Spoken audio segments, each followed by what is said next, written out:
Innal hamdalillah nahmaduhu wa nasta'inuhu wa nastaghfiruh wa na'udzu billahi min shururi anfusina wa min sayyiati a'malina.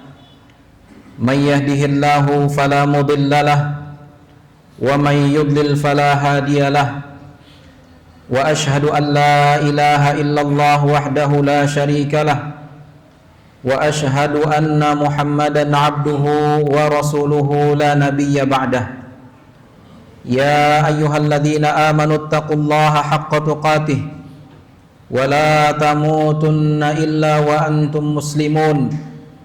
Ya ayyuhan nasu taqu rabbakumul ladzi khalaqakum min nafsin wahidah wa khalaqa minha zawjaha وبث منهما رجالا كثيرا ونساء واتقوا الله الذي تساءلون به والأرحام إن الله كان عليكم رقيبا. يا أيها الذين آمنوا اتقوا الله وقولوا قولا سديدا يصلح لكم أعمالكم ويغفر لكم ذنوبكم ومن يطع الله ورسوله فقد فاز فوزا عظيما. أما بعد فإن أصدق الحديث كتاب الله وخير الهدي هدي محمد صلى الله عليه وسلم وشر الأمور محدثاتها فإن كل محدثة بدعة وكل بدعة ضلالة وكل ضلالة في النار. Para jamaah sekalian kaum muslimin yang dimuliakan oleh Allah Subhanahu wa taala. Di kesempatan yang berbahagia ini khatib mengajak kepada seluruhnya untuk mari sama-sama kita meningkatkan ketakwaan kita kepada Allah Subhanahu wa taala dengan kita menjalani segala apa yang diperintahkan dan juga menjauhi segala apa yang dilarang. Para jamaah sekalian yang dimuliakan oleh Allah Subhanahu wa taala. Di dalam menjalani kehidupan ini kita dituntut untuk berlaku ihsan, di mana ihsan adalah level tertinggi yang disematkan oleh Allah Subhanahu wa taala bagi setiap hambanya, melebihi keimanan dan juga keislaman seseorang. Dan Allah Subhanahu wa taala menyatakan bahwasannya Dia akan senantiasa bersama orang-orang yang berlaku ihsan. Sebagaimana disebutkan dalam salah satu firman-Nya, Allah Subhanahu wa taala mengatakan, "Innallaha ma'al ladzina taqaw wal ladzina hum muhsinun." Sesungguhnya Allah Subhanahu wa taala beserta orang-orang yang bertakwa dan juga bersama orang-orang yang berbuat ihsan. Di dalam sebuah hadis yang sahih yang dikeluarkan oleh Imam Muslim dari sahabat Umar bin Khattab radhiyallahu anhu, di mana Imam An-Nawawi rahimahullah mengeluarkan juga hadis ini di dalam Arba'in An-Nawawiyahnya, yaitu hadis yang dikenal dengan hadis Jibril, di mana sahabat Umar bin Khattab radhiyallahu anhu menceritakan, bainama nahnu julusun 'inda Rasulillah sallallahu alaihi wasallam, suatu ketika kami sedang duduk bersama Rasulullah sallallahu alaihi wasallam, ittala alaina rajulun syadidu bayadith thiyab, yang tiba-tiba kemudian muncul seseorang yang mengenakan pakaian serba putih, yang kemudian berpenampilan bersih, ditunjukkan dengan rambutnya yang sangat hitam, yang kemudian orang ini langsung mengambil posisi duduk di hadapan Rasulullah sallallahu alaihi wasallam. Dan kemudian orang ini tiba-tiba mengajukan beberapa pertanyaan kepada Rasulullah sallallahu alaihi wasallam. Dan salah satu pertanyaan yang diajukan oleh orang ini kepada Rasulullah sallallahu alaihi wasallam adalah dia mengatakan, "Ya Muhammad, akhbirni 'anil ihsan." Wahai Muhammad, kabarkan kepadaku tentang ihsan. Maka kemudian Nabi Muhammad sallallahu alaihi wasallam mengatakan bahwasanya al-ihsan an ta'budallaha ka'annaka tarah fa illam takun tarahu fa innahu yarak. Rasulullah SAW ketika ditanya oleh orang ini tentang ihsan, maka beliau menjawab bahwasannya ihsan adalah hendaknya engkau beribadah kepada Allah Subhanahu wa taala seolah-olah engkau melihat Allah Subhanahu wa taala. Dan kalaupun seandainya engkau tidak melihat Allah Subhanahu wa taala, maka ingat Allah Subhanahu wa taala pasti melihat Anda. Hadis ini yang dikenal dengan hadis Jibril, dan orang yang kita singgung tadi kemudian diketahui bahwasanya beliau adalah malaikat Jibril, sebagaimana Rasulullah SAW mengabarkan kepada Umar beberapa waktu setelah kejadian ini. Rasul mengatakan, "Ya Umar, atadri manis sa'il?" Wahai Umar, tahukah kamu siapa yang bertanya? Maka Umar mengatakan, "Allahu wa rasuluhu a'lam." Sesungguhnya Allah dan Rasulnya yang lebih tahu. Maka kemudian Rasul mengatakan, "Fa innahu Jibril atakum yu'allimukum dinakum." Sesungguhnya dia itu Jibril yang mana datang dalam rangka untuk mengajarkan kalian tentang agama kalian. Para jamaah sekalian rahimakumullah, di dalam poin ini Rasulullah SAW mengabarkan kepada kita untuk kita berlaku ihsan, yaitu di dalam ibadah, di mana agar kemudian kita bisa berlaku ihsan di dalam ibadah, hendaklah ibadah yang kita lakukan seolah-olah kita melihat Allah. Dan para ulama mengatakan yang dimaksud dengan hadis ini seolah-olah kita melihat Allah, maksudnya bukan melihat zat Allah, tetapi maksudnya adalah melihat sifat-sifat Allah Subhanahu wa taala. Dan kalaupun seandainya kita tidak mampu melihat itu, maka ingat Allah pasti akan melihat kita. Artinya para jamaah sekalian rahimakumullah, kita dituntut di dalam rangka berlaku ihsan, di dalam beribadah kita merasa diawasi oleh Allah Subhanahu wa taala, merasa diperhatikan oleh Allah Subhanahu wa taala, sehingga dengan begitu akan muncul rasa takut kita kepada Allah, sehingga dengan begitu akan muncul kekhusyuan kita di dalam beribadah kepada Allah, sehingga kemudian akan muncul semangat kita di dalam mencari ridho dari Allah Subhanahu wa taala.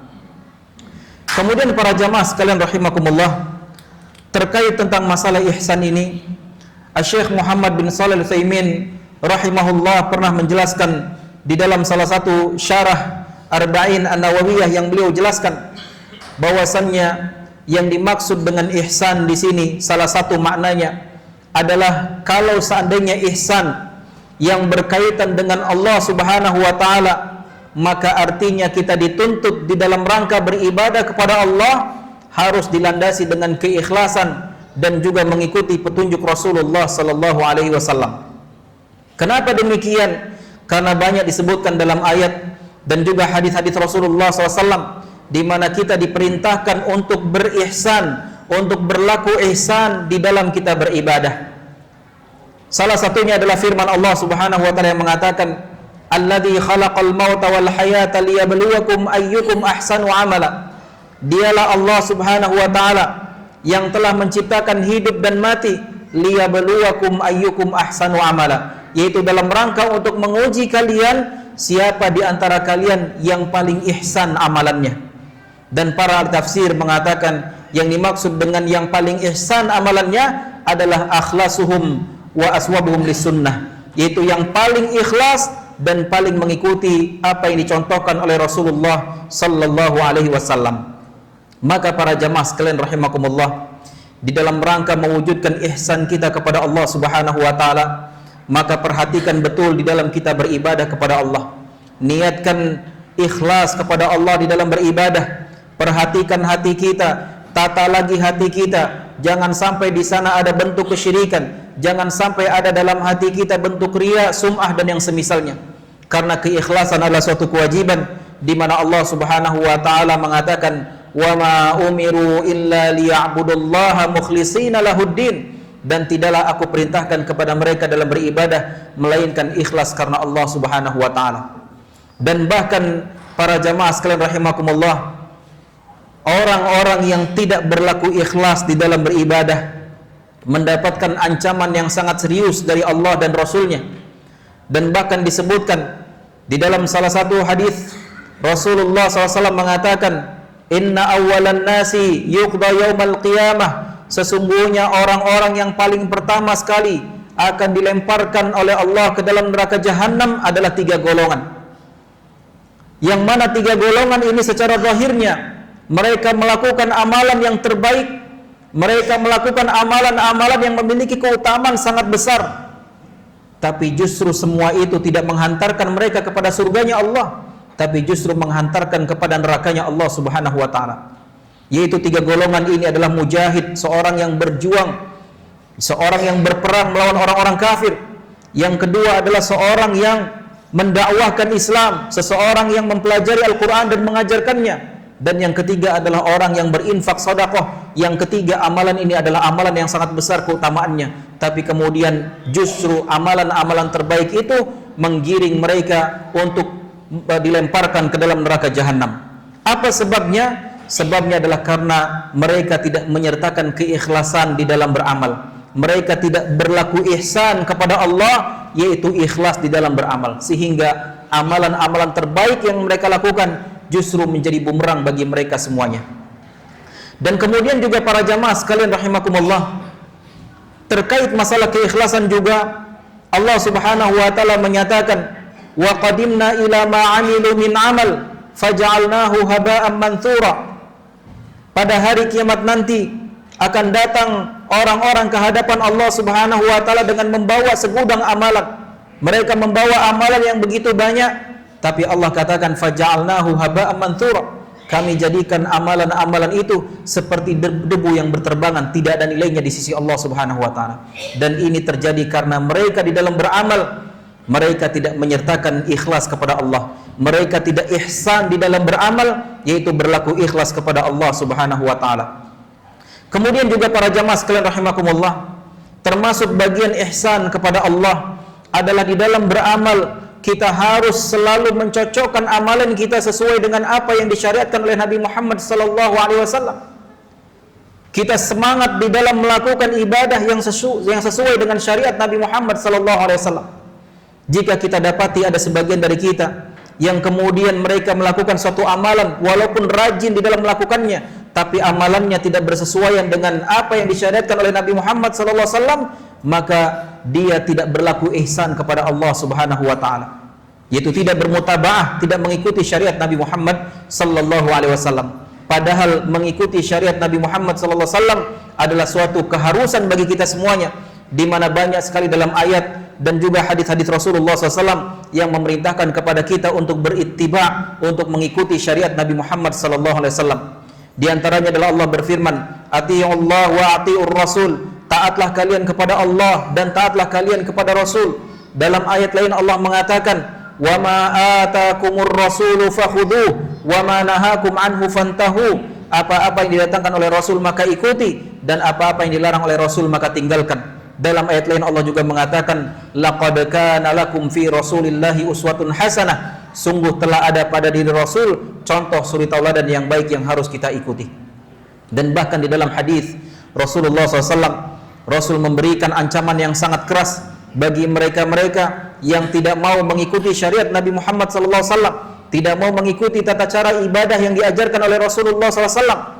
Rasul mengatakan, "Man amila amalan laisa alaihi amruna fahuwa raddun." Siapa yang melakukan suatu amalan yang tidak pernah dicontohkan olehku, kata Rasul, maka amalannya tidak akan diterima oleh Allah Subhanahu wa taala.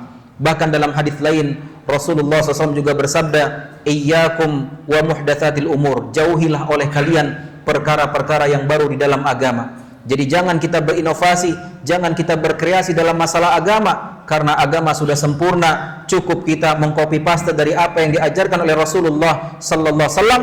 Maka dengan kita melakukan hal itu, berarti maknanya kita telah berlaku ihsan kepada Allah Subhanahu wa taala. Fa'tabiru ya ulil absar la'allakum tuflihun.